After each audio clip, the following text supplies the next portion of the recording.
വെളിപ്പാട് 21-ാം അധ്യായം 1 മുതൽ 27 വരെയുള്ള വാക്യങ്ങൾ. പുതിയ ആകാശം പുതിയ ഭൂമി, ഒരു പുതിയ ആകാശം പുതിയ ഭൂമി ഞാൻ കണ്ടു. ആദ്യത്തെ ആകാശം ആദ്യത്തെ ഭൂമിയും കടന്നുപോയി. കടലും അപ്രതീക്ഷിതമായി വിശുദ്ധ നഗരമായ പുതിയ ജെറുസലേം കർത്താവിനായി അണിഞ്ഞൊരുങ്ങിയ മണവാട്ടിയെ പോലെ സ്വർഗ്ഗത്തിൽ നിന്ന് ദൈവസന്നിധിയിൽ നിന്ന് ഇറങ്ങി വരുന്നത് ഞാൻ കണ്ടു. സിംഹാസനത്തിൽ നിന്ന് വലിയൊരു സ്വരം ഞാൻ കേട്ടു. ഇതാ ദൈവത്തിന്റെ കൂടാരം, മനുഷ്യരുടെ കൂടെ അവിടുന്ന് അവരോടൊത്ത് വസിക്കും. അവർ അവിടുത്തെ ജനമായിരിക്കും. അവിടുന്ന് അവരോടുകൂടി ആയിത്തീരുകയും ചെയ്യും. അവിടുന്ന് അവരുടെ മിഴികളിൽ നിന്ന് കണ്ണീർ തുടച്ചു നീക്കും. ഇനി മരണം ഉണ്ടാവുകയില്ല. ഇനിമേൽ ദുഃഖമോ മുറവിളിയോ വേദനയോ ഉണ്ടാവുകയില്ല. പഴുതെല്ലാം കടന്നുപോയി. സിംഹാസനത്തിൽ ഇരിക്കുന്നവൻ പറഞ്ഞു, ഇതാ സകലവും ഞാൻ നവീകരിക്കുന്നു. അവൻ വീണ്ടും പറഞ്ഞു, എഴുതുക, ഈ വചനങ്ങൾ വിശ്വാസയോഗ്യവും സത്യവുമാണ്. പിന്നെ അവൻ എന്നോട് പറഞ്ഞു, സംഭവിച്ചു കഴിഞ്ഞു. ഞാൻ അൽഫയും ഒമേഗയുമാണ്, ആദിയും അനന്തവും.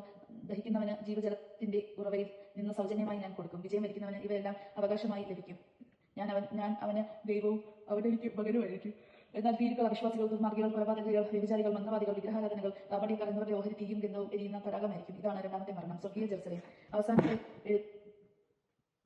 7 മഹാമാരികൾ നിറഞ്ഞ 7 പാത്രങ്ങൾ പിടിച്ചിരുന്ന 7 ദൂതന്മാരിൽ ഒരുവൻ വന്ന് എന്നോട് പറഞ്ഞു, വരൂ, കുഞ്ഞാടിന്റെ മണവാട്ടിയെ നിനക്ക് കാണിച്ചു തരാം. എന്നിട്ട് അവൻ ഉയരമുള്ള വലിയൊരു മലയിലേക്ക് ആത്മാവിൽ എന്നെ കൊണ്ടുപോയി. സ്വർഗ്ഗത്തിൽ നിന്ന് ദൈവസന്നിധിയിൽ നിന്ന് ഇറങ്ങി വരുന്ന വിശുദ്ധ നഗരിയായ ജെറുസലേമിനെ എനിക്ക് കാണിച്ചു തന്നു. അതിന് ദൈവത്തിന്റെ തേജസ് ഉണ്ടായിരുന്നു. അതിന്റെ തിളക്കം അമൂല്യമായ രത്നത്തിനും സൂര്യകാന്തി കല്ലിനുമൊപ്പം. അത് സ്ഫടികം പോലെ നിർമ്മലം. അതിന് ബൃഹത്തും ഉന്നതവുമായ മതിലും 12 കവാടങ്ങളും ഉണ്ടായിരുന്നു. ആ കവാടങ്ങളിൽ 12 ദൂതന്മാർ. കവാടങ്ങളിൽ ഇസ്രായേൽ മക്കളുടെ 12 ഗോത്രങ്ങളുടെ പേര് എഴുതപ്പെട്ടിരുന്നു. കിഴക്ക് 3 കവാടങ്ങൾ, വടക്ക് 3 കവാടങ്ങൾ, തെക്ക് 3 കവാടങ്ങൾ, പടിഞ്ഞാറ് 3 കവാടങ്ങൾ. നഗരത്തിന്റെ മതിലിന് 12 അടിസ്ഥാനങ്ങൾ ഉണ്ടായിരുന്നു. അവയിന്മേൽ കുഞ്ഞാടിന്റെ 12 അപ്പോസ്തലന്മാരും പേരുകളും. എന്നോട് സംസാരിച്ചവന്റെ അടുക്കൽ നഗരവും അതിന്റെ കവാടങ്ങളും മതിലുകളും അളക്കാൻ സ്വർണം കൊണ്ടുള്ള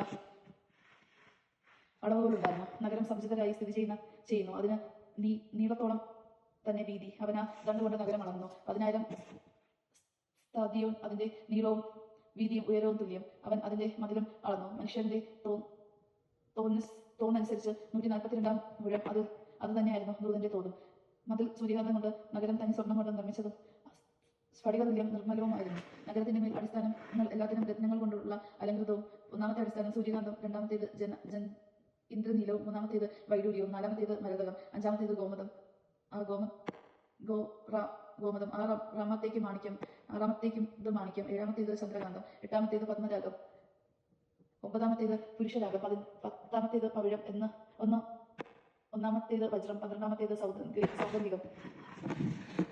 12 കവാടങ്ങൾ 12 മുത്തുകളായിരുന്നു.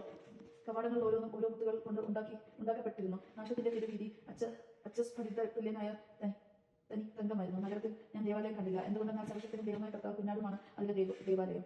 നഗരത്തിനും പ്രകാശം നൽകാൻ സൂര്യന്റെയോ ചന്ദ്രന്റെയോ ആവശ്യമുണ്ടായിരുന്നില്ല. ദൈവ തേജസ് അതിനെ പ്രകാശിപ്പിച്ചു. അതിന്റെ ദീപം കുഞ്ഞാടാണ്. അതിന്റെ പ്രകാശത്തിൽ ജനതകൾ സഞ്ചരിക്കും. ഭൂമിയിലെ രാജാക്കന്മാർ തങ്ങളുടെ മഹത്വം അതിലെ കൊണ്ടുവരും. അതിന്റെ കവാടങ്ങൾ പകൽ സമയം അടയ്ക്കപ്പെടുകയില്ല. അവിടെ ആകട്ടെ രാത്രി ഇല്ലതാനും. ജനതകൾ തങ്ങളുടെ മഹത്വവും ബഹുമാനവും അതിലേക്ക് കൊണ്ടുവരും. എന്നാൽ കുഞ്ഞാടിന്റെ ജീവഗ്രന്ഥത്തിൽ പേരെഴുതപ്പെട്ടവർ മാത്രമേ അതിൽ പ്രവേശിക്കുകയുള്ളൂ. അശുദ്ധമായതൊന്നും മ്ലേച്ഛതയും കൗടില്യവും പ്രവർത്തിക്കുന്ന ആരും അതിൽ പ്രവേശിക്കുകയില്ല. ദൈവജനമാണ് നാം കേട്ടത്. നമുക്ക് ദൈവത്തെ സ്തുതിക്കാം. സ്തുതി.